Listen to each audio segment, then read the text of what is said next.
va détruire tout ce qui est haute conception dans votre vie. Parce que vous n'avez pas une bonne conception du péché. Alléluia. Voilà pourquoi aujourd'hui dans nos églises, on dit à tout le monde, venez à l'église, venez à l'église. Bon. Et puis après, on est surpris de voir des comportements, on est surpris de voir des attitudes et des caractères. Mais pourquoi nous sommes surpris? Parce que tout simplement, il y a une mauvaise conception du péché. C'est le seul thème qui relie tous les thèmes de la Bible, le péché. Amen. C'est à cause du péché qu'on a entendu parler de rédemption. C'est à cause du péché qu'on a entendu parler d'expiation. C'est à cause du péché qu'on a entendu parler de la propitiation. C'est à cause du péché qu'on a entendu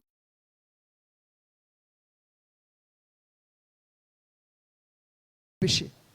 Donc s'il n'y avait pas le péché, on n'allait jamais entendre parler de ces choses-là.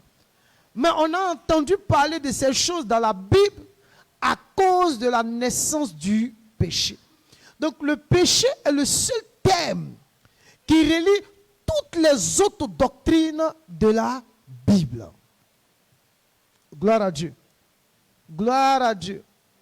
Et la mauvaise conception que les gens ont eue du péché ont fait que l'œuvre même de Christ à la croix a été rendue vaine. Parce que quand vous prenez l'œuvre de la croix, vous posez la question à quelqu'un, il va dire pourquoi Jésus est venu mourir. Et souvent on voit dans les affiches, on dit Jésus, donne ta vie à Jésus. Jésus a la solution au problème, à tous vos problèmes. Non, non et non. Être chrétien ne signifie pas que les problèmes sont terminés. C'est le commencement même des problèmes. Alléluia. Parce qu'on aura rendez-vous avec la persécution, on aura rendez-vous avec les tribulations, on aura tellement de rendez-vous parce qu'on a décidé de devenir quoi? Chrétien. Gloire à Dieu. Alléluia. Donc, cette mauvaise conception qui existe dans l'esprit des gens, ça fait qu'aujourd'hui, les gens n'ont plus de crainte de Dieu. Ou bien les gens comment on appelle ça même, ne comprennent pas la puissance de sa sainteté. C'est-à-dire, la sainteté de Dieu n'a pas de... C'est-à-dire, on n'a pas de valeur, on s'en fout de ça, quoi. On ne fait rien à ça. On dit, viens tel que tu es, Dieu il t'aime tel que tu es. Ah ben non. Tel que tu es, jamais. Donc, ça fait qu'il y a un mouvement qu'on appelle le mouvement des gracistes qui sont levés. Et quand ils sont levés, ils ont traité le message de Jésus comme étant un message de condamnation. Amen, amen. J'ai écouté quelqu'un qui disait que l'enseignement de Noé était un enseignement de condamnation. Voilà pourquoi il a sauvé 8 personnes. Vous voyez, quand on dit aux gens d'aller à l'école pour mieux apprendre les Écritures, ils ne vont pas à l'école. Donc c'est eux qui veulent enseigner tout. Bible, c'est français, ils ont parlé. Français, ils ont parlé. Alors, toi, tu ne comprends pas français là-haut. Maintenant, c'est toi, tu veux, comment on appelle ça? Tu veux expliquer ça là pour nous. Je ne dis pas que ce n'est pas parce qu'on ne comprend pas français qu'on ne peut pas expliquer. C'est le Saint-Esprit qui nous guide. Mais au moins, il y a un minimum de respect qu'il faut avoir dans des Écritures. Donc, comme ils sont devenus prophètes, même prophétesses, et qu'ils ont donné une révélation, ça a fait d'eux vraiment des grands serviteurs de Dieu. C'est fini.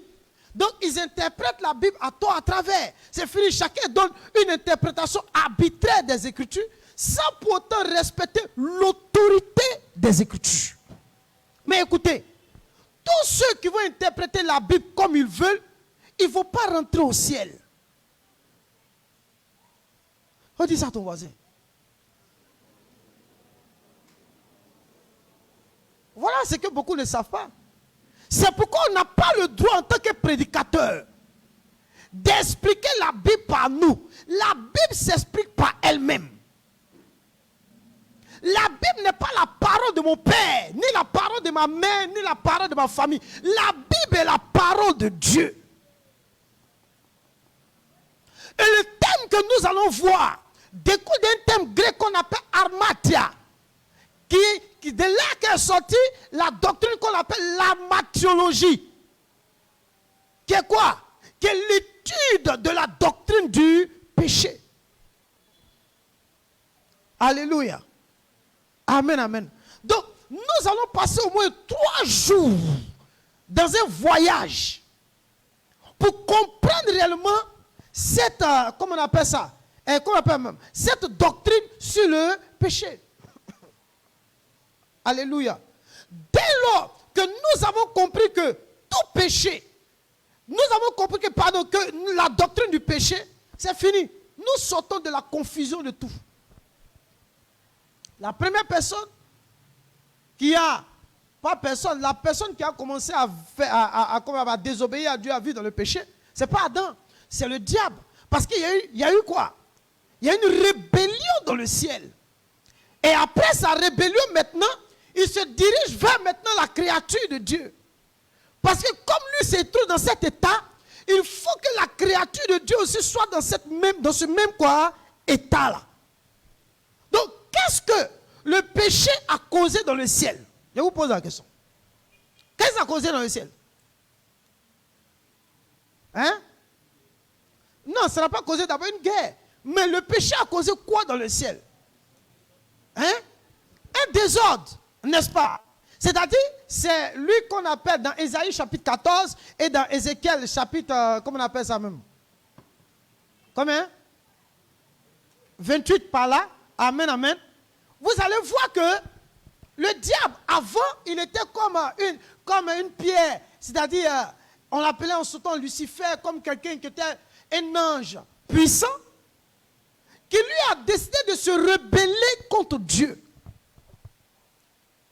Amen, amen. Donc quand il s'est rebellé contre Dieu, Dieu l'a chassé du ciel. Parce que dans le ciel là, tout s'écrit gloire et sainteté. Donc la rébellion ne pouvait pas cohabiter avec Dieu. Voilà pourquoi Dieu l'a précipité. Est-ce que vous me comprenez? Ça va? Dieu l'a comment? Précipité. Donc c'est à cause de son orgueil, à cause de sa position qu'il avait, et à cause de sa rébellion dans le ciel, qu'il a été comment? Précipité, chassé. Donc dès lors qu'il a été chassé, il a commencé à chercher une voie, une solution, pour pouvoir, comment on appelle ça, comment on appelle même, éviter l'homme dans sa même rébellion. Voilà pourquoi dans Genèse chapitre 2, allons-y, faisons la lecture. Genèse chapitre 2. 2 d'abord, hein, à partir du verset 15 jusqu'au verset 17.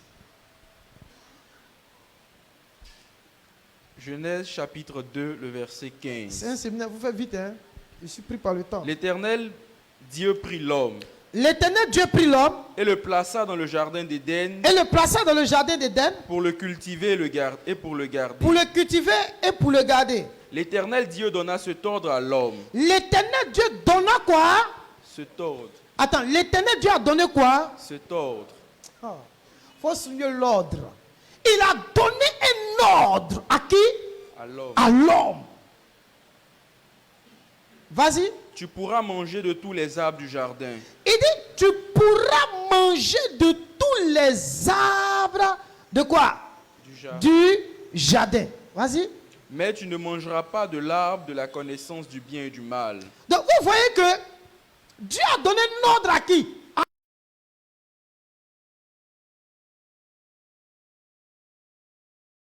Tu peux manger de tous les arbres, mais excepté le fruit de la connaissance du bien ou du mal. Vas-y. Car le jour où tu en mangeras, tu mourras. Tu mourras. C'est pas encore fini. Le jour où tu en mangeras, tu mourras. Voici l'ordre que Dieu donne à Adam. C'est-à-dire, Dieu le met dans le jardin et Dieu lui donne une instruction pour le préserver afin qu'il ne pêche point. Or, dans le psaume 119, David a dit quelque chose d'important. Il dit, je sais ta parole dans mon afin de ne point pécher. Donc, en donnant la parole à Adam, c'est afin qu'il ne pêche pas. C'est compris? Allons-y dans Genèse 3, à partir du verset 1. Écoutez la parole de Dieu. Le serpent était le plus rusé de tous les animaux des champs.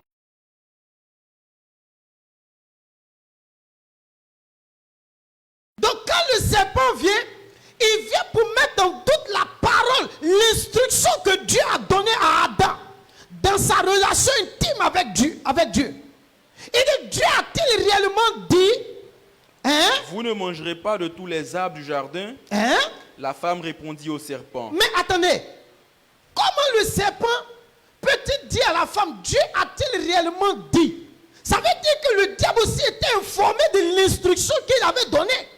Donc ça veut dire qu'il y a eu plusieurs tentatives. Mais quand il venait, bon, pas que la Bible n'a pas mentionné, mais quand vous regardez, vous avez l'impression que c'était une parole qui était connue de tous. N'est-ce pas? Donc le diable aussi était informé de l'instruction, de la parole qu'il avait quoi? Reçue. Qu'Adam avait reçue. Donc regardez ce qu'il dit. Il dit, Dieu a-t-il réellement dit, vous ne mangez pas de tous les arbres du jardin? Voilà la question qu'il pose. Donc il vient maintenant, il reprend l'instruction et il veut semer le doute dans l'instruction, dans la parole de Dieu. Vas-y. La femme répondit au serpent. Hein? Nous mangeons du fruit des arbres du jardin. Elle dit les arbres, on mange les fruits de tous les arbres du jardin. Vas-y. Mais quant au fruit de l'arbre qui est au milieu du jardin, hein? Dieu a dit, vous n'en mangerez point, hein? et vous n'y toucherez point, hein? de peur que vous ne mouriez. De peur que vous ne mouriez. Vas-y. Alors le serpent dit à la femme, hein? Vous ne mourrez point. Ah. Il dit, vous ne mourrez point. Vas-y. Mais Dieu sait que hein? le jour où vous en mangerez, hein? vos yeux s'ouvriront, hein? et que vous serez comme des dieux, hein? connaissant le bien et le mal. Donc le diable vient pour lui faire comprendre que Dieu là, en vous disant que de ne pas manger là, il vous cache quelque chose. Parce que si vous mangez là, vous allez devenir comme lui. Vas-y, continue. La femme vit que l'arbre était bon à manger et agréable à la vue, et qu'il était précieux pour ouvrir l'intelligence. Elle prit de son fruit et en mangea. Elle en donna aussi à son mari qui était auprès d'elle, et il en mangea. Mangea. Continue, vas-y au verset 7. Les yeux de l'un et de l'autre s'ouvrirent. Ils connurent qu'ils étaient nus. Et ayant cousu des feuilles de figuier, ils s'en firent des ceintures. Alors ils entendirent la voix de l'Éternel Dieu, qui parcourait le jardin vers le soir. Et l'homme et sa femme se cachèrent loin de la face de l'Éternel Dieu. Avant, ils ne se cachaient pas. Maintenant, ils font quoi? Ils se cachent. Pourquoi est-ce qu'ils se cachent? Hein? Parce qu'ils ont désobéi à l'instruction, à l'ordre que Dieu leur a donné. Vas-y. Au milieu des arbres du jardin. Mais l'Éternel Dieu appela l'homme et lui dit, Où es-tu? Où es-tu? Il répondit, J'ai entendu ta voix dans le jardin et j'ai eu peur, parce que je suis nu et je me suis caché. Et l'Éternel Dieu dit, Qui t'a appris que tu es nu? Est-ce que tu as mangé de l'arbre dont je t'avais défendu de manger? L'homme répondit. Il faut arrêter là, on ne sait plus qui est responsable maintenant. Parce que l'homme va dire que c'est la femme que tu m'as. Après, la femme va dire que c'est le serpent qui est venu me séduire. Donc, personne ne va prendre maintenant ses responsabilités. Pourquoi? Parce qu'il y a eu l'entrée du péché. Alléluia. Dès qu'il y a eu l'entrée du péché, tout est gâté. Maintenant, qu'est-ce que Dieu va faire? Dieu va le chasser du jardin d'Éden. Et il va mettre, comment on appelle ça, un chérubin, avec deux chérubins même, avec une épée, flamboyante devant, pour ne plus que l'homme ait accès aux fruits, à l'arbre de la vie. Il dit, mettez-les dehors, pour ne plus qu'ils aient accès à l'arbre l'arbre de la vie. Maintenant, regardez, comment Dieu peut-il chasser sa créature?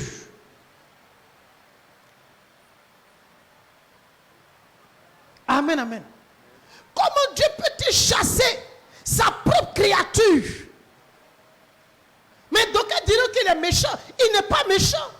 Il a donné au préalable une instruction. Il dit ça là, ne touche pas. De peur de mourir. Mais l'homme, qu'est-ce qu'il fait? Il s'entête et puis il touche. C'est ce qui arrive souvent. Quand on n'est pas figé, on n'est pas focalisé sur la parole, on aime aller faire des détours. Est-ce que ça ne nous arrive pas? Hein? Où Dieu dit à comment on appelle ça, Saül, il faut attendre. Saül dit que ça a trop duré, il ne peut pas attendre. C'est pourquoi les musiciens créent des morceaux pour dire ton mariage a trop duré. Amina. Et puis tout le monde dit c'est vrai, ça a trop duré, je vais prier. Et puis maintenant, vous partez faire maintenant des choix bidons. Puis demain, quand c'est mélangé dans vos mains maintenant, vous vous fâchez. Dieu n'est pas responsable. Est-ce que Dieu est responsable? Écoutez, chaque mauvais choix vous engage. Dieu n'est pas engagé dedans. Dieu est engagé dans qu'on appelle ça même, dans le choix où sa parole y est. Non, écoutez-moi très bien. Chacun va voir l'horreur. L'horreur dans, comment on appelle ça même? On dit une horreur, mais une horreur.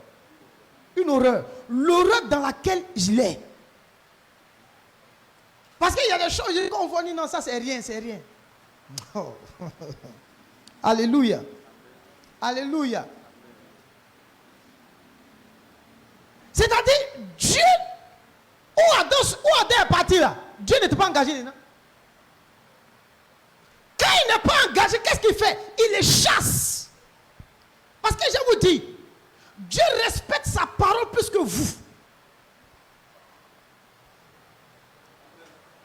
Dieu défend l'autorité plus que l'homme. Il défend l'autorité de sa parole plus que l'homme. Écoutez-moi très bien. Parce qu'il y a des gens qui disent je suis la préférée, mais le préféré de Dieu. Personne n'est le préféré de Dieu. C'est pourquoi la Bible dit car tous ont péché et sont privés de la gloire de Dieu. Amen, amen. Alléluia. Les choix que nous faisons, si ces choix-là n'émanent pas d'une instruction divine, Dieu ne nous accompagne pas. Dieu ne peut pas vous accompagner dedans. Il dit Adam, puisque tu as fait cela là, allez-y. Et puis Dieu a fermé le jardin, s'est séparé d'eux. Ça là, c'est une désobéissance. C'est-à-dire, on dit quoi? C'est une petite quoi? Désobéissance. Maintenant, regardez ce que cette désobéissance a causé. Prends Romains, chapitre 5.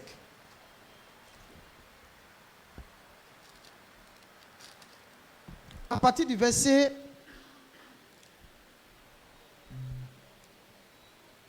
19. Car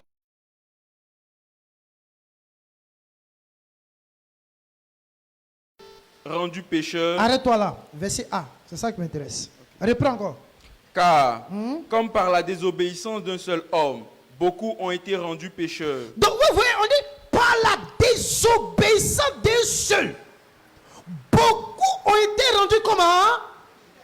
Quand on dit beaucoup, on parle de qui? C'est-à-dire nous tous qui étions dans les reins d'Adam là, l'acte qu'il a posé là, ça nous a tous atteints.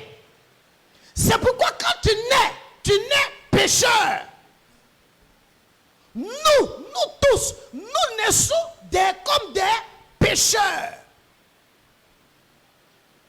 Parce que l'acte qu'Adam a posé là, nous tous, on était dedans. C'est pourquoi la Bible dit, comme par la désobéissance d'un seul homme. Regardez comment tout le monde a été affecté par la désobéissance d'un seul homme. Alléluia. Alléluia.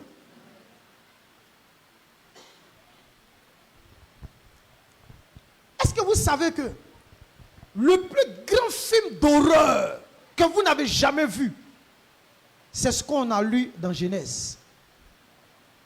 C'est le plus grand film d'horreur. Genèse, c'est le plus grand film d'horreur. La désobéissance d'Adam et Ève.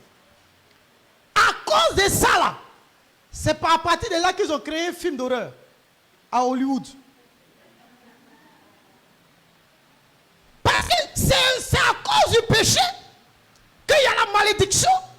C'est à cause du péché qu'il y a la maladie. C'est à cause du péché qu'il y a toutes ces choses. Donc le péché est la source de tout.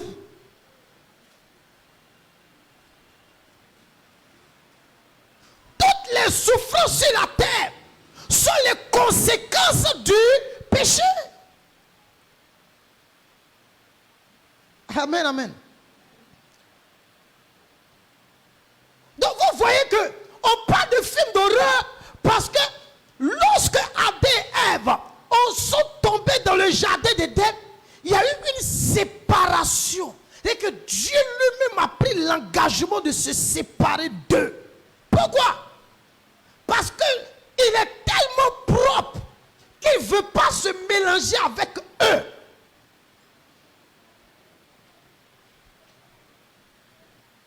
Regardez comment il n'a pas eu pitié de nos parents. Comment il n'a pas eu pitié de nos parents, hein? Il n'a pas eu pitié d'eux. À cause simplement qu'il y a eu présence d'un interdit, présence du péché. Amen, amen. Parce qu'ils ont péché contre Dieu. Donc vous allez voir que par leur acte, ils ont transgressé l'ordre de l'Éternel. Alléluia. Par leur péché, ils ont violé la loi de Dieu. Ça veut dire que quand nous péchons, nous transgressons l'ordre de l'Éternel. Nous violons la loi de Dieu qui nous a interdit de faire tel ou tel. Amen, amen. Par leur péché, ils se sont attaqués. Et ça, vous savez que le péché est une attaque à la sainteté de Dieu. Ils se sont attaqués à ça. Par leur péché, ils ont blessé Dieu dans son amour. Donc vous voyez que le péché est une blessure.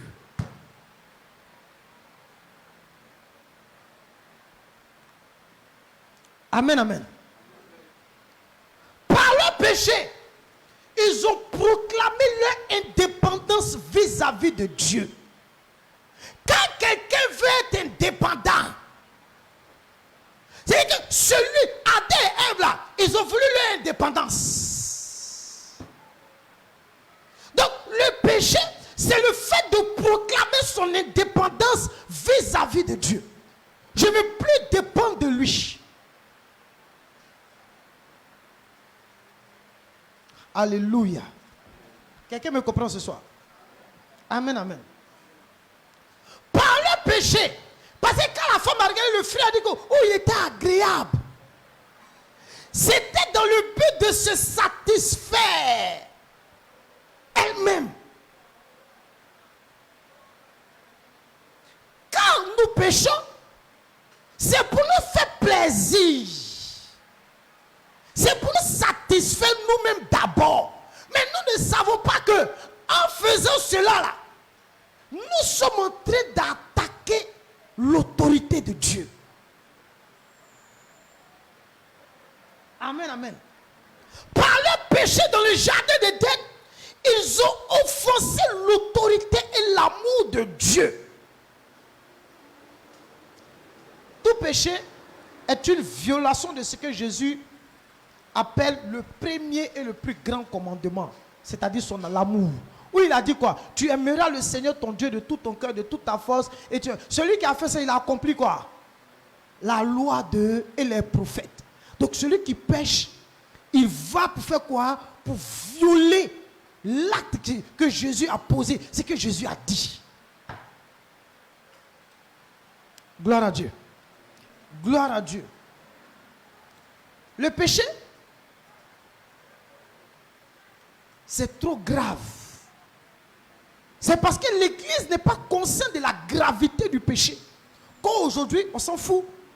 Nous vivons comme on veut, nous parlons comme on veut, nous faisons ce qu'on veut. Mais plus on fait ce qu'on veut, on dit ce qu'on veut, mais on perd ce qu'on appelle la gloire. On perd ce qu'on appelle la présence de Dieu. Et maintenant, qu'est-ce qu'on fait? On meurt comme des hommes. Alléluia. Alléluia. Et par définition, j'ai dit, si on veut définir le péché, on va dire quoi? C'est la transgression de la loi de qui? De Dieu. C'est le fait de désobéir à Dieu. Le péché, c'est abandonner la position de dépendance à Dieu pour conquérir son indépendance. Tu vas aller conquérir ton indépendance. Et il y a des choses souvent on néglige. Quand on va dire péché, vraiment on va dire non. Quelqu'un qui veut être indépendant. Indépendant vis-à-vis de Dieu. Il n'a qu'à aller pécher.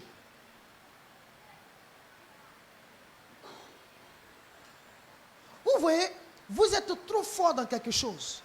Quand Dieu vous dit ne va pas, vous allez. Et puis vous êtes en paix. C'est pas ça? Vous êtes libre. Quand Dieu vous dit lève-toi, va faire ça, vous ne faites pas. Et puis vous êtes libre. Mais regardez à chaque fois ce que vous perdez. Il y a quelque chose qu'on perd. Il y a quelque chose que nous perdons. Il y a quelque chose que tu perds. Demande à ton voisin, tu as perdu quoi?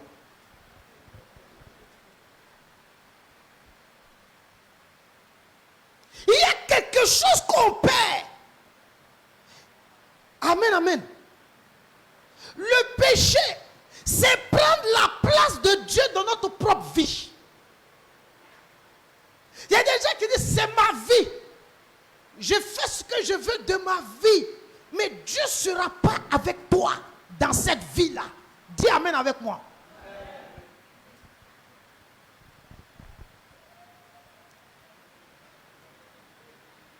L'église, c'est l'assemblée de ceux qui sont appelés hors du... Mais aujourd'hui, l'église, c'est l'assemblée des mondains.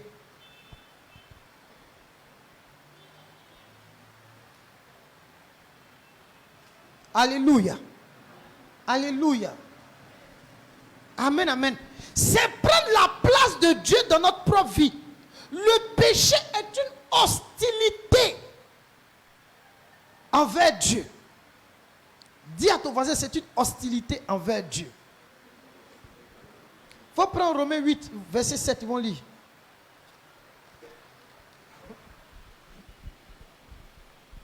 Car l'affection de la chair est inimitié contre Dieu. L'affection. Quand on dit l'affection, c'est quoi? C'est comme l'amour de la chair, l'amour du péché est inimité contre Dieu. Vas-y. Parce qu'elle ne se soumet pas à la loi de Dieu. Et qu'elle ne le peut même pas. Et qu'elle ne le peut même pas. Une hostilité envers Dieu. C'est que nous sommes, on est dans une... Les hostilités ont commencé. Amen, amen. Le péché, c'est le désir qu'éprouve l'homme de se débarrasser du Seigneur son Dieu. On veut se débarrasser de Dieu. Rapide. On est pressé. Aujourd'hui, l'humanité s'est débarrassée de Dieu. Les gens sont les autres souffrir. Où est Dieu? Où est Dieu? Vous pensez que Dieu est dans vos émotions des réseaux sociaux de Facebook là? Mais attendez, vous ignorez le caractère de Dieu. L'un de ses caractères qu'il ne va jamais abandonner, c'est sa sainteté. Alléluia. C'est pourquoi Hébreu a dit, il dit quoi? Il dit rechercher la paix avec tous et la quoi? Sans laquelle, donc ça veut dire que la sanctification est la seule preuve pour que je puisse voir Dieu. Et le péché est la seule preuve pour que je ne puisse pas le Ésaïe chapitre 59, à partir du verset 1 jusqu'au verset 4. Faut lire. Faut lire.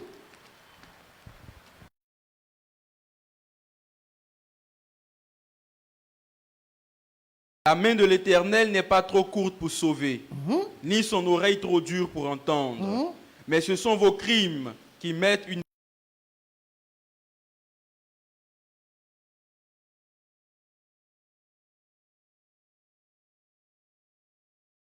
La Bible dit dans le livre 1 Jean que celui qui est son frère était meurtrier.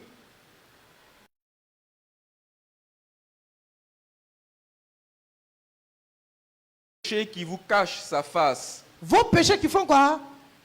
Qui vous cachent quoi? Sa face. Il faut arrêter là, il ne faut plus continuer. Il ne faut plus continuer. Donc, la sainteté me fait voir Dieu et le péché.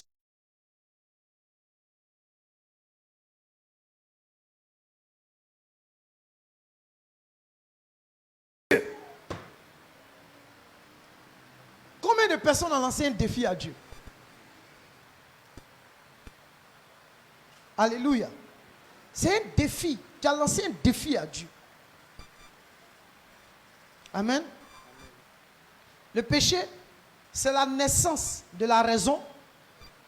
Les raisonnements là sont nés à cause du péché. La naissance de la raison, de la morale et de la culture autonome. Vous comprenez maintenant?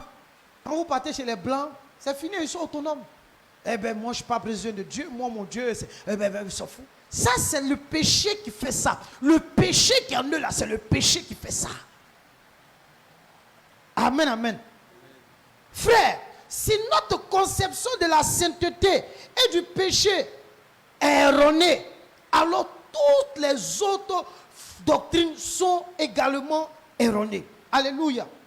Et aujourd'hui, le mot péché a disparu du vocabulaire de l'Église. N'est-ce pas? Quand vous parlez de son Dieu, non, monsieur, vous condamnez les gens. Vous parlez de son Dieu, vous condamnez les gens. C'est ça, non? Non, ne vous condamne pas. On est en train de vous dire que vous ne voyez plus Dieu. On veut ouvrir vos yeux pour que vous voyez Dieu. C'est pourquoi on parle de ça. Donc, par définition de l'Église, l'assemblée de ceux qui sont appelés hors du monde, ceux qu'on va chercher là, quand on les envoie ici là, on ne les envoie pas ici parce que si tu cherches travail, va à l'église. C'est pas ça on doit dire. Dis à ton voisin, on ne doit pas dire ça.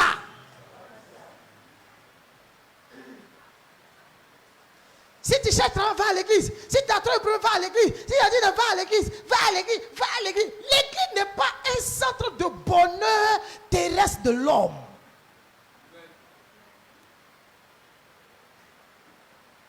L'église est le lieu où Dieu est descendu dans le monde pour sauver des pécheurs, pour les sanctifier et les amener à lui. C'est l'assemblée des saints.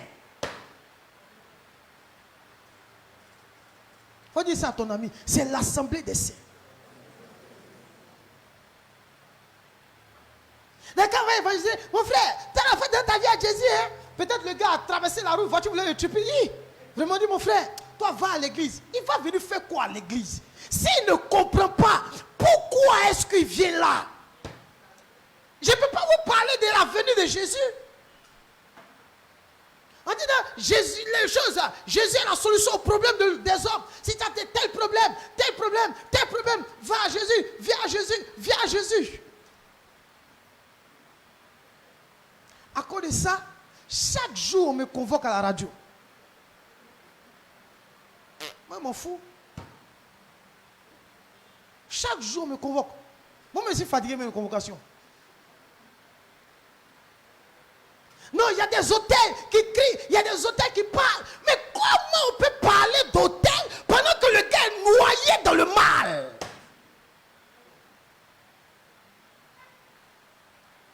Vous allez où?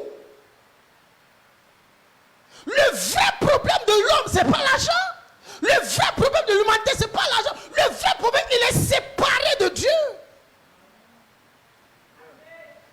Mais qu'est-ce qui a fait que je suis séparé de Dieu? C'est là le problème qu'on doit résoudre. Et c'est pour ça que Jésus-Christ est venu.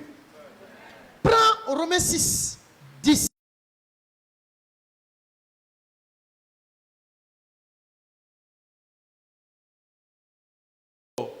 Et c'est pour le péché qu'il est mort une fois pour toutes. Attends, reprends. On dit quand il est quoi? Mort. Qui est mort? Jésus. Jésus est mort. Et c'est pourquoi il est mort? Le péché. Vous savez pourquoi il est mort pour le péché une fois pour toutes? On dit, et c'est pour le péché qu'il est mort une fois pour toutes. Parce que le réel problème de l'homme ne pouvait pas s'approcher de Dieu. L'homme ne pouvait pas s'approcher de l'humanité. Et du moins ça, l'humanité ne pouvait pas s'approcher de Dieu à cause d'un problème. Et ce problème-là, c'est le problème du péché. Mais ce problème-là a disparu du vocabulaire de l'Église. Amen, amen. Amen, amen. Voilà pourquoi la grâce et l'œuvre de la croix n'ont pas d'impact dans notre vie. Je vais vous dire une chose. La grâce de Dieu aura un impact dans ta vie si réellement tu as compris pourquoi Jésus est venu. Arrêtez les bêtises des chansons pour dire il a payé pour que tu te maries. Païen là, lui il ne se marie pas. Est-ce qu'il a Jésus?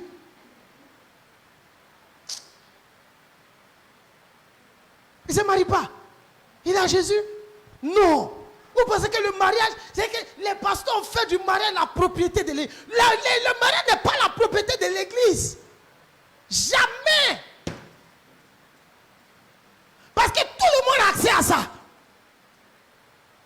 Tout le monde se marie. Pour que quand on a l'église, dans le mariage, c'est autant de mariage, c'est autant de mariage, c'est autant de mariage. Et puis, excusez-moi, les moutons qui sont à l'église sont là.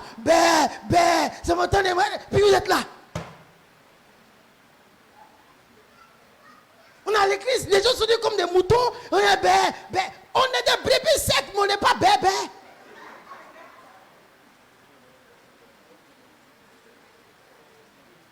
Il y a d'autres qui ont dépassé le cap des bêtes, sont devenus des bœufs. Des femmes sont devenues des bœufs.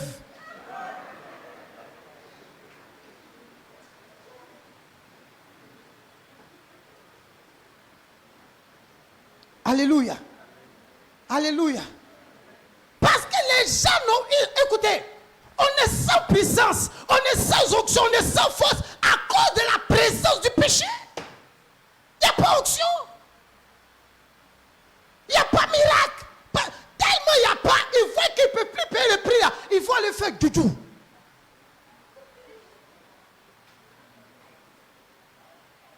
Alléluia. Pourquoi? Parce que c'est difficile. Il faut que c'est difficile, ils ne comprennent pas. Amen, amen.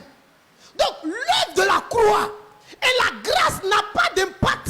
Parce que pour nous, là, on ne comprend pas. On n'a pas compris réellement la notion et le concept du péché. Le péché est venu te séparer de Dieu. La croix est venue te remettre à Dieu. Mais tu ne comprends pas ça. Donc les gens sont venus à l'église. Tu as lui demandé, il est venu pourquoi? Il dit tellement c'était dur que un jour il passait à prier et puis la situation s'est débloquée. Ben oui, je vais prier, peut-être quelque chose va se passer. Mais ça ne fait pas de toi quelqu'un qui est sauvé. Parce que comprenez, dans la grâce, il y a deux branches.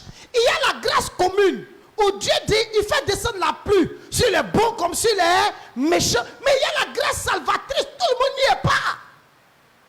Vous pouvez bénéficier de la grâce commune.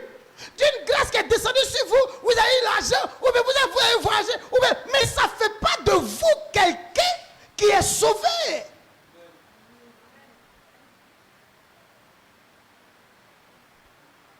Alléluia. Amen, amen. Donc vous voyez qu'aujourd'hui, les hommes ont refusé, l'humanité a refusé d'affronter la gravité du péché. Pourquoi? Ils ont transformé ça en autre chose. Amen, amen. Ils ont décidé d'éliminer ça dans le vocabulaire.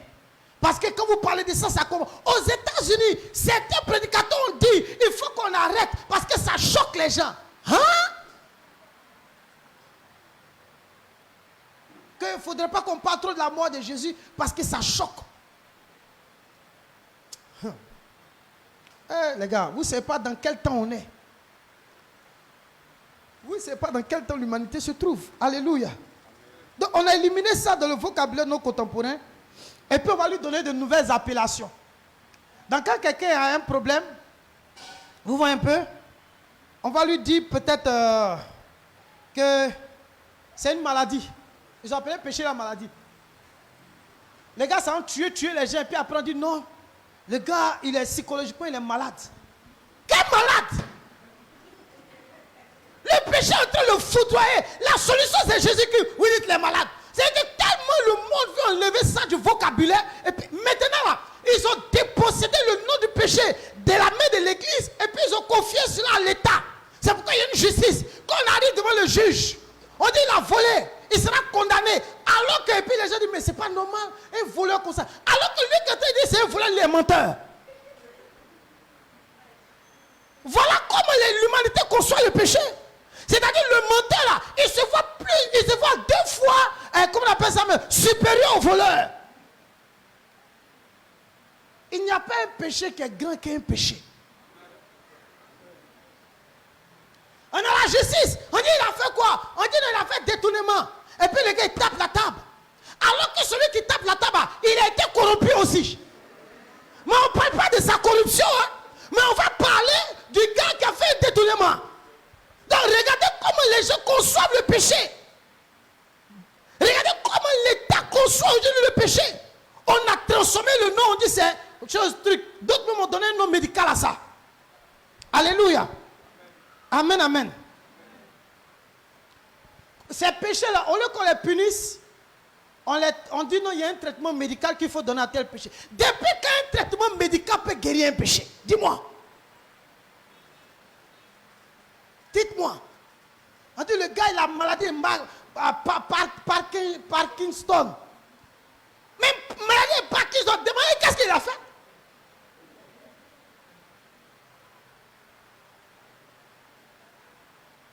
C'est pourquoi aujourd'hui, l'évangile est de moins en moins prêché. Parce que prêcher l'évangile, c'est parler de la mort de Jésus pour le péché. Ben, on ne peut pas présenter l'évangile. Si on n'a pas présenté le problème de l'homme, ton vrai problème là, c'est quelque chose que peut-être tu caches dans ta vie. Et tout ce qu'on cache éloigne et écarte la présence de Dieu de nous. Oui, tout ce qu'on cache. Amen, amen. Alléluia. Tout ce qu'on cache éloigne la présence de Dieu de quoi? De nous. Et aujourd'hui, ça devient quelque chose de compliqué, quelque chose de difficile.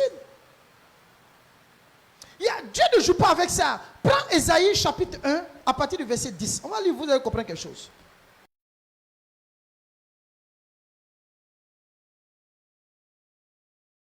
Chef attends, Ésaïe chapitre 1. Chapitre combien? 1. Attends, moi, mais je ne suis pas encore là-bas. Voilà. Ésaïe chapitre 1, à partir du verset 10. Vas-y. Écoutez la parole de l'Éternel, chef de Sodome. Chef de Sodome. Prête l'oreille à la loi de notre Dieu, peuple de Gomorrhe. Qu'ai-je à faire de la multitude de vos sacrifices? Il dit, je vais faire quoi de la multitude de vos quoi? Sacrifices. Si fatigué de vos sacrifices, vas-y. Dit l'Éternel. Je suis rassasié des holocaustes de béliers et de la graisse des veaux. C'est que tous les offrandes qu'il faut dire, les rassasier de ça, n'en a plus besoin. Vas-y. Je ne prends point plaisir au sang des taureaux, des brebis et des boucs. Quand vous venez vous présenter devant moi, qui vous demande de souiller mes parvis? Il dit, quand vous venez vous présenter devant moi, qui vous demande de souiller mes parvis? Qui vous demande ça? Demande à ton frère, qui te demande de souiller les parvis de Dieu? Vas-y. Cessez d'apporter de vaines offrandes. J'ai en horreur l'encens. J'ai en horreur quoi? L'encens. C'est-à-dire vos prières là, il a ça en... Tu vas tellement prier. Eh, mon frère, toi là, il faut prier. La fois, il pas eu, il faut prier. Quelqu'un qui n'est pas né de nouveau, il n'a qu'à prier. Il va prier, il va dire quoi? La Bible dit que la prière du péché est en abomination à l'Éternel.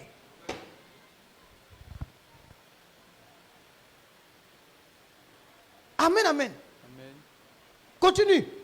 Les nouvelles lunes, les sabbats et les assemblées. Et les gars, on a le nouveau programme qu'on va faire. Dieu dit, il est fatigué de tous vos programmes là. Vos fêtes que vous faites. Il est fatigué de ça.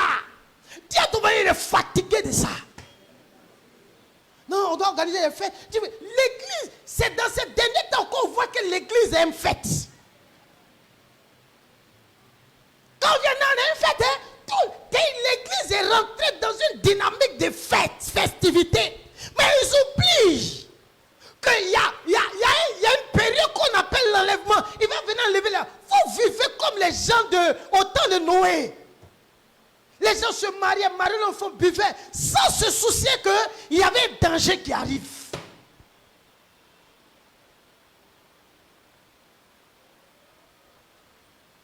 Continue. Je ne puis voir le crime s'associer aux solennités. Mon âme hait vos nouvelles lunes et vos fêtes. Il dit mon âme hait. C'est que Dieu hait vos festivités. Ici, il y a des grandes fêtes, fêtes de moissons. Et puis tu vois les gens, maintenant, si la puis ça te il dit j'ai vos fêtes, vos nouvelles lunes, vos sales fêtes là, j'ai ça.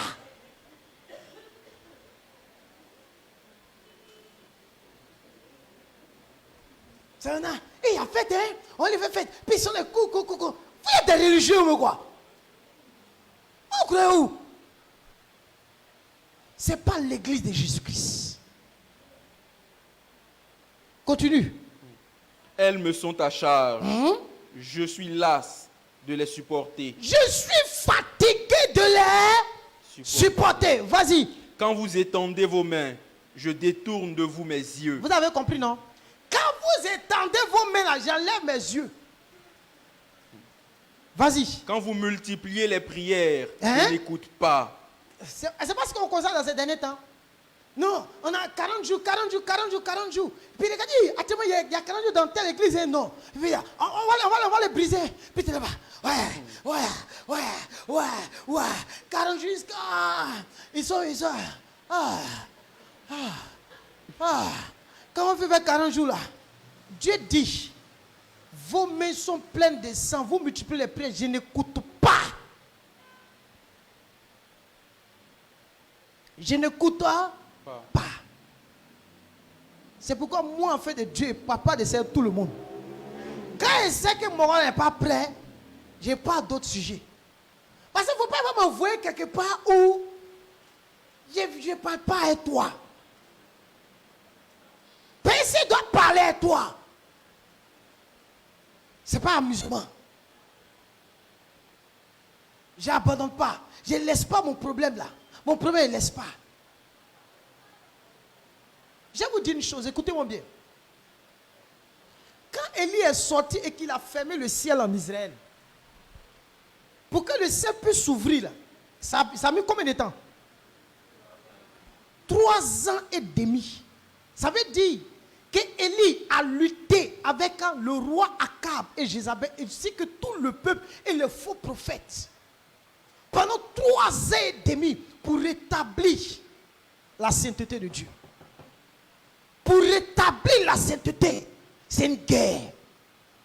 C'est un combat. C'est une bataille. Élie n'a pas changé son message. Hein. Quand on commence, et puis après demain on laisse, on dit non, ton Dieu est un Dieu de grâce. Mon frère, si tu vas où tu veux,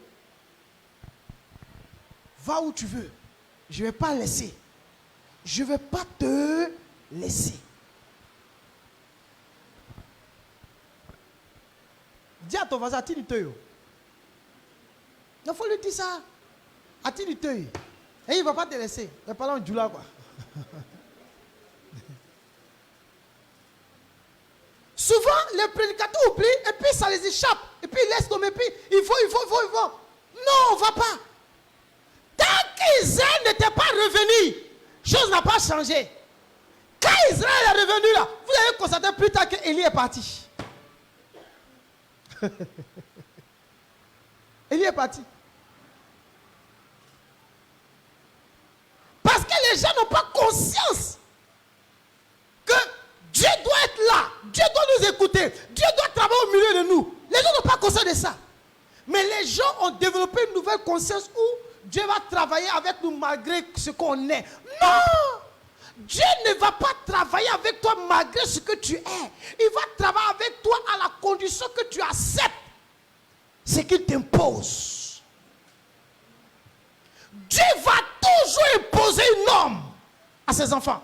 C'est nous qui allons violer la norme. Dieu a imposé cette norme à Adam et Ève dans le jardin, mais ils ont violé la norme. Ne mangez pas, mais ils ont violé. Donc quand le gars il mange, il s'est dit que mes affaires prospèrent, mes temps prospèrent. Mais c'est un Dieu redoutable. La prospérité de tes affaires ne signifie pas qu'il est avec toi. Parce que les païens prospèrent. Si on vous a dit, c'est parce que vous êtes à l'aise que vous avez le matériel qu'il est avec vous, c'est faux. Dis à ton voisin, c'est faux. C'est faux. Continue. Lavez-vous. Purifiez-vous. Dis à ton frère et à ton voisin. Chacun n'a qu'à répéter. Il faut lui dire quoi? Il dit quoi? Lavez-vous. Hein? Purifiez-vous. Hein? Ôtez de devant mes yeux la méchanceté de vos actions. Hein? Cessez de faire le mal. Hein? Apprenez à faire le bien. Apprenez à faire le bien. Vas-y. Recherchez la justice. Hein? Protégez l'opprimé. Hein? Faites droit à l'orphelin. Hein? Défendez la veuve. Arrête-toi là. Gloire à Dieu. Gloire à Dieu. Aujourd'hui, on joue avec. Regardez un homme comme Job. La Bible dit, Job chaque jour réfléchissait si un de ses enfants avait commis un péché, il va demander pardon à Dieu. Parce qu'il savait que Dieu avait quelque chose en horreur, le mal. Amen, amen. Dieu avait quelque chose en horreur, c'était quoi? Le mal. Mais nous aujourd'hui, on s'en fout. Est-ce que ça nous dit quelque chose? On s'en fout. Dis à ton voisin, m'en fous. Ça va aller où? C'est ça, non? Chacun dit, mon frère, on s'en fout. Et puis chacun est dedans. Chacun est dedans. Chacun est dedans. Chacun est dedans. Mon frère, on ne va pas rester dedans tout le temps. Il faut que quelque chose se passe. Amen, amen. Alléluia. Prends Romains 12, verset 9.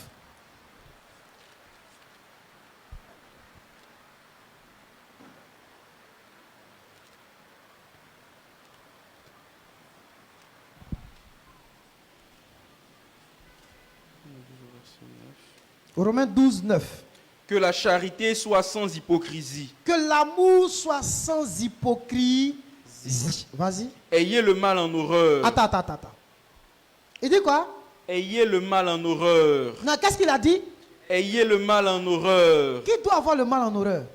C'est que Dieu lui-même dit, hey, le mal. Nous aussi, on doit avoir quoi?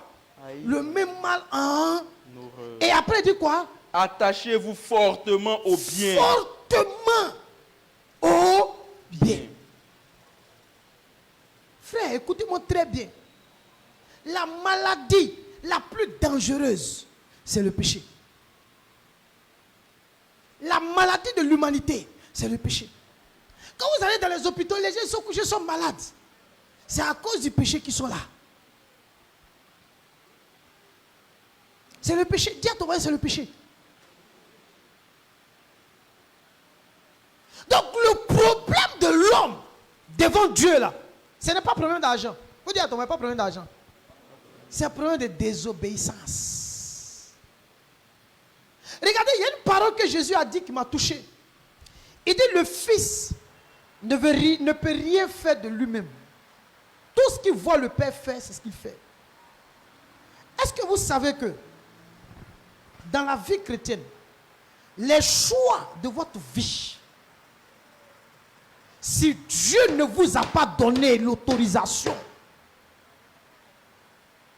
vous êtes foutus. Un mauvais choix peut détruire toute une vie et une destinée. C'est pourquoi pour choisir les 12, Jésus a passé toute la nuit en train de rechercher la direction de l'esprit. Mais quand on ne recherche pas la direction de l'esprit et qu'on fait des choix et qu'on prend des décisions, c'est un péché. Il faut dire ça à ton voisin. C'est un péché. Alléluia. Si Dieu ne vous a pas envoyé dans un lieu et que vous prenez des décisions pour vous, Dieu ne vous accompagnera jamais dedans.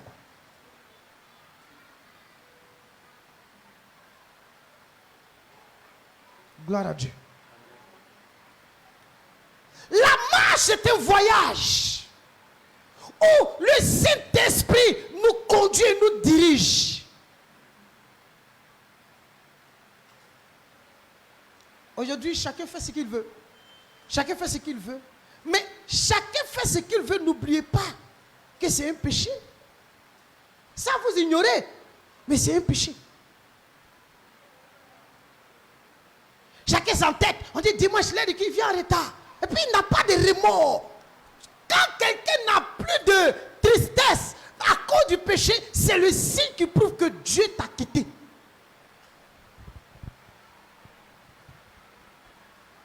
Il est parti.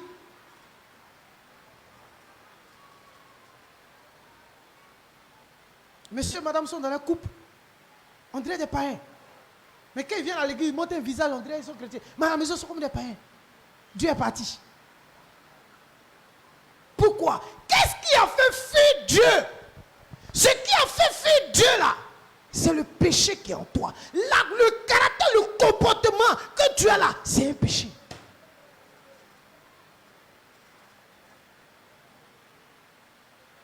Avant, les gens pleuraient. Ils pleuraient. Oh Dieu, j'ai mal. Maintenant, là, quand les gens s'apprennent, Jésus ne pleure plus. C'est le signe qui prouve que là, vous êtes venu à l'église sans que Dieu ne vous connaisse, sans que Dieu ne soit dans votre vie. Vous allez où? Alléluia. Vous allez où? Demande à ton voisin, vous allez où? Donc, tu peux t'élever, fais ce que tu veux. C'est pas ça? Fais ce que tu veux. Mais, chaque action que tu poses, si ce n'est pas Dieu, c'est un péché. Tout ce que vous allez faire, si ce n'est pas Dieu, c'est un quoi? C'est un péché. Tout ce que vous allez dire, si ce n'est pas Dieu, c'est quoi?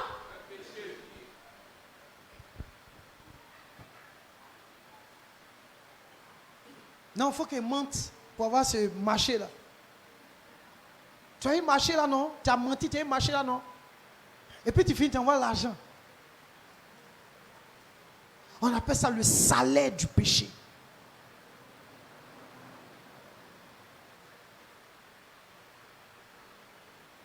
On appelle ça le salaire du mal. C'est ce salaire-là que chose avait et qu'on appelle Judas. Judas, tu as vendu Jésus à cause de 30 pièces d'argent. Il n'y a pas plus grand commerçant que l'église de Jésus-Christ. Est-ce que vous connaissez les grands commerçants? Ils ne savent pas faire commerce.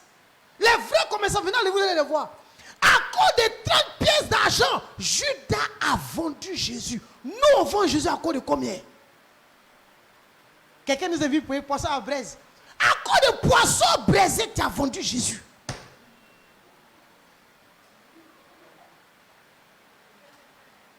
À cause de ton désir de pouvoir te marier là, tu vends ta foi.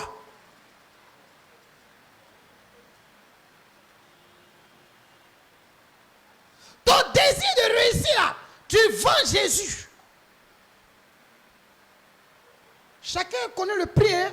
Judas lui a eu 30 pièces. Pour toi, tu sais, c'est pas 30 pièces, tu connais toi-même ce que tu vends, le prix que tu le vends. Mais il est resté 3 ans et demi avec Jésus. Ça veut dire qu'il n'a jamais vu Jésus comme son Seigneur. Il n'a jamais considéré Jésus. Vous pouvez venir à l'église tant, mais ne soyez pas étonné de le vendre. Quelles que soient les difficultés, les épreuves, qu'un croyant puisse connaître, il n'a pas le droit de vendre son Seigneur. Gloire à Dieu. Gloire à Dieu. Gloire à Dieu. Dieu dit, n'entre pas. tu rentres. Et puis comme il n'y a rien qui est arrivé, tu t'en fous. Je vais vous dire une chose. Ce que vous dites, il n'y a rien. En réalité, il y a quelque chose, mais que vous ne voyez pas. Oui, ce quelque chose, c'est quoi? Il s'est retiré. Dieu dit à Samuel, dis à Saül que je ne suis plus à lui. Que j'ai changé, je suis à David. C'est pourquoi, quand le prophète Nathan est arrivé devant David, il a dit, David, tu as péché. David a commencé à pleurer. Lorsqu'on vous dit que tu as péché, pleure. Il ne faut pas dire que vous pleurez.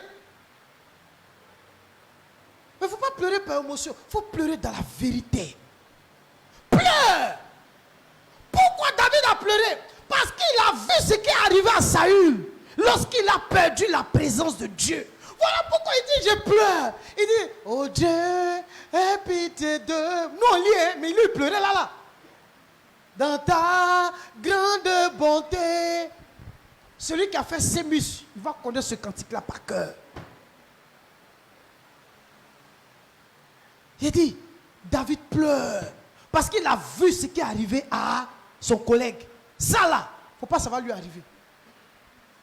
Mais les conséquences de l'absence de la présence de Dieu là ont fait que Saül a eu des victoires. Mais regardez comment il est mort. Mal mort. Son fils et lui. Frère, quand la Bible dit ayez le mal en horreur, on doit avoir le mal en horreur. Alléluia. Alléluia. Alléluia. Il faut avoir le mal en horreur. Il y a des gens qui sont prêts à vendre Jésus pour tout. Personne ne peut me dire de vendre moi mon culte pour lui. Il y a des gens qui vendent ça.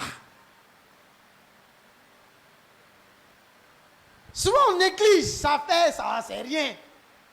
Mais est-ce que vous savez ce que ça produit dans le cœur de Dieu? Revoyez-vous, hein? Nos vies chrétiennes clopant. On dirait les Samaritains, là, revoyez-vous.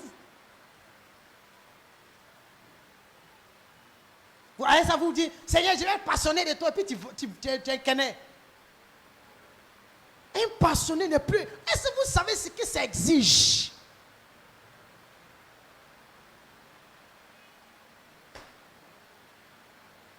Prends mon dernier verset. Éphésiens.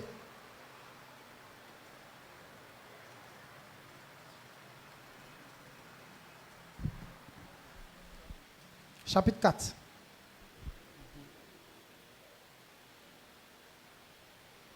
À partir du verset 25.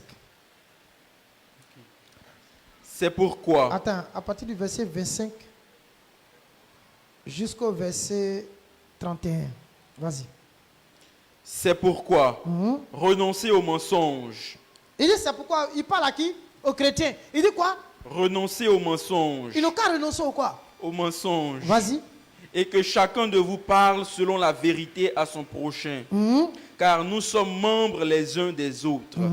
Si vous vous mettez en colère, ne péchez point. Que le soleil ne se couche pas sur votre colère. Et ne donnez pas accès au diable. Vous avez compris? Ne donnez pas accès à qui? Au diable. Quand on dit de fuir le péché là, c'est pour ne pas donner accès. Les gens pensent que quand vous êtes en groupe, vous êtes en train de parler mal ou parler médiser. Le diable est au milieu de vous. Tout ce qui n'est pas le fruit de l'esprit est le fruit de la mort et le diable s'y trouve.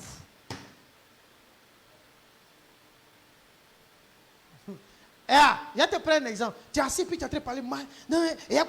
C'est que là où 2 ou 3 sont assemblés au nom du diable, il est là. Mais à chaque fois que tu te vas calomnier ton prochain, tu t'assembles au nom de qui? La Bible dit que votre privilège ne soit pas un sujet de calomnie. Continue, vas-y, fais la lecture. Vous donnez un verset, continue. Que celui qui dérobait ne dérobe plus. Que celui qui magassait, qui volait, arrête de voler.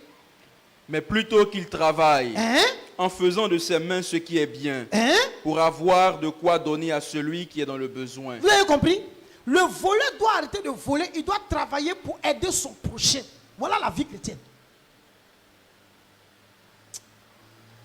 Vas-y, continue. Qu'il ne sorte de votre bouche aucune parole mauvaise. Qu'il ne sorte de votre bouche aucune parole mauvaise. Vas-y. Mais s'il y a lieu, quelques bonnes paroles qui servent à l'édification et communiquent une grâce à ceux qui l'entendent. N'attristez pas le Saint-Esprit de Dieu, par lequel vous avez été scellés pour le jour de la rédemption. On parle du jour. Vous savez le jour de la rédemption, c'est quand? C'est pas le jour où on était racheté, hein? C'est le jour là où notre corps sera totalement prêt pour partir. S'il est triste, il va venir te prendre. Donc, regardez la position dans laquelle il est. Qu'est-ce qui peut rendre l'esprit triste, mon fils? Continue. Que toute amertume. Que toute amertume, l'amertume dans les cœurs, vas-y. Toute animosité. Les comportements, les animosités, ceux qui se comportent comme des animaux. Toute colère. Toute colère. Les gens qui disent non, moi-même, il n'arrive pas à me débarrasser. Qui a dit que Jésus ne peut pas te délivrer de la colère? C'est parce que tu refuses de changer. Amusez-vous. Que toute colère, vas-y. Toute clameur. Toute calomnie. Toute calomnie. Et toute espèce de méchanceté. Et toute espèce de méchanceté. Vas-y. Disparaissent du milieu de vous. Ça n'a qu'à faire quoi? Disparaît. Parce que si c'est là, le Saint-Esprit ne peut plus œuvrer. Il est triste. Un lieu où le Saint-Esprit est triste, ça, même si le jour de la rédemption arrive, vous pouvez partir? Vous vous amusez. Mon fils, attends. Je vais vous donner un verset. Amen, amen. Prends Ephésiens 5. À partir du verset 8. Autrefois, vous étiez ténèbres. Attends. C'est le dernier verset. Hein. Il dit, autrefois, vous étiez quoi? Ténèbres. On vous appelait comment? Ténèbres. Ton nom avant c'était quoi? Faut demander ton nom, c'était quoi? Ténèbres. Il dit, autrefois, vous étiez ténèbres. Nous tous, on était quoi? Ténèbres. On nous appelait ténèbres. Dis à ton mari, tu étais ténèbres autrefois. Maintenant, on va voir s'il est toujours ténèbres ou bien lumière. Continue. Et maintenant, vous êtes lumière dans le Seigneur. Ah, c'est où on est devenu lumière? Dans le Seigneur. Vas-y. Marchez comme des enfants de lumière. Donc, ça veut dire qu'on doit marcher, on doit se maintenir dans le Seigneur pour être toujours des enfants de lumière. Continue. Car le fruit de la lumière consiste en toutes sortes de bonté. Car le fruit de la lumière consiste en toutes sortes de bonté, virgule, de justice et de vérité. Et de vérité. Examinez ce qui est agréable au Seigneur. Il faut toujours examiner ce qui est agréable au Seigneur. Continue, verset 11. Et ne prenez point part aux œuvres infructueuses des ténèbres. Ah, on dit ne prenez point part aux œuvres infructueuses des ténèbres. Qu'un chrétien ne produit pas du fruit, c'est qu'il est dans les ténèbres. C'est qu'il est dans les ténèbres. Il est ténèbres. Il faut demander à ton voisin, où est son fruit?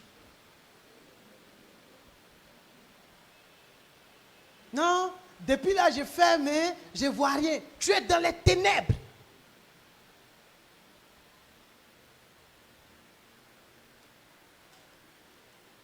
Vas-y. Mais plutôt condamnez-les. Car il est honteux de dire ce qu'ils font en secret. Mais tout ce qui est condamné est manifesté par la lumière. Car tout ce qui est manifesté est lumière. Tu t'arrêtes au dernier verset 14, vas-y. C'est pour cela qu'il est dit, réveille-toi. Touche ton voisin, il faut lui dire ça. Vas-y. Toi qui dors, relève-toi d'entre les morts et Christ t'éclairera. Quand on s'assoit en groupe, puis on est en train de parler des mauvaises choses, on a invité le diable, il est là. Puis il nous écoute. Et puis il augmente encore l'intensité. Il faut parler, c'est vrai, c'est vrai, c'est vrai, c'est vrai, c'est vrai. Et ça fatigue beaucoup les femmes. Mettre leur bouche dans tout. Et puis c'est pas bonne chose. Un jour, un ange frappera ta bouche. Et ta bouche quittera le centre pour aller à gauche ou à droite. Maintenant, quand tu as parlé quoi?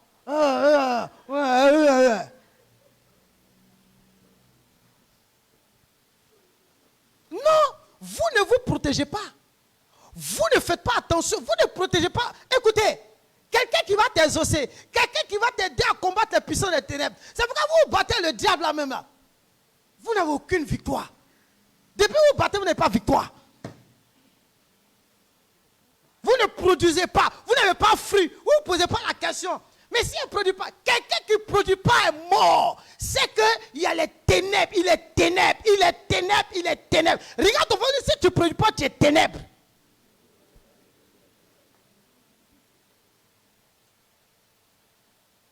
Tu es ténèbres. Si ici à ta place, ça m'a choqué. Il a dit non, ce n'est pas normal. Dieu, donc ici ténèbres, je ne veux plus être ténèbres. Je veux produire. Toi maintenant, tu vas lire la Bible et puis tu vas commencer à changer. Tu vas commencer à changer. Le péché, Dieu a le mal en horreur. Le réel problème qui fait que l'église n'a plus de force et de puissance et d'onction, c'est parce qu'il y a le péché. Je vais vous dire une chose. Vous pouvez avoir une église de 10 000 membres sans que Dieu soit au milieu. Et la meilleure façon pour le diable de vous blaguer, la Bible dit dans 2 Corinthiens chapitre 11, à partir du verset 13 à 14, que le diable se déguise en ange de lumière. Il peut se déguiser en un ange de lumière. Et puis on fait, je vis un ange, il y a l'onction. On dit, il y a l'onction. Le diable va dégager une force, une puissance, te faisant croire que c'est Dieu. Oh, Dieu t'a quitté.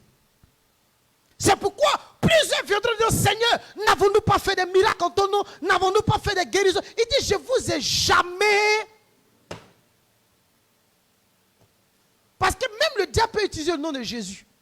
C'est pourquoi la Bible dit, si quelqu'un vient à vous avec un autre Jésus, vous l'acceptez fort bien. Avec un autre esprit, vous le recevez fort bien. Donc le diable a son esprit, il a son évangile et il a son Jésus à lui. Et aujourd'hui, c'est son Jésus, son évangile et son esprit là qui sont au milieu de nous. Voilà pourquoi on a l'impression que nos vies là sont ténèbres. Voyez, dans ces endroits-là, ce n'est que les ténèbres seulement. Il y a un grand pasteur qui avait une grande église. Il avait les dernières voitures. Et il est mort.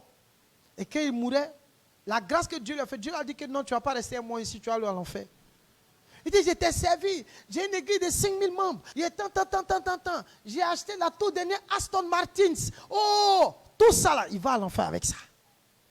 Il a pleuré jusqu'à Dieu lui a fait grâce. Il était malade. Quand Dieu lui a fait la grâce, puis il est revenu. Vous savez ce qu'il a fait? Toutes les rentrées dans son garage, puis il a toutes les voitures, il a vendu tout. Puis il a pris sa lampe pour faire don aux gens. Il a commencé à changer son évangile. C'est pour vous dire que nous ici, personne ne serait épargné. Il y a des gens qui disent non, quand quelqu'un va quitter de l'au-delà, il va venir raconter tout ce qui se passe. Il faut laisser ça là. Abraham dit n'a qu'à laisser ça là. On les connaît. Même s'ils quittent l'au-delà, ils ne vont jamais changer. Ce n'est pas ça qui va les faire changer. Ils ont la Bible, les prophètes ici, ils n'ont qu'à les lire. S'ils ne veulent pas changer. Regarde ton voisin, il faut lui dire, répands-toi. Change de vie.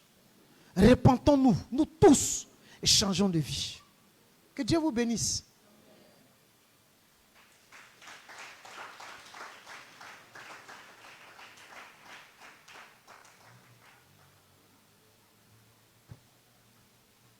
Ah, directrice, il faut venir. Vous voulez prier ici? On ne prie pas, chacun n'a qu'à aller réfléchir à la maison. Il faut aller réfléchir.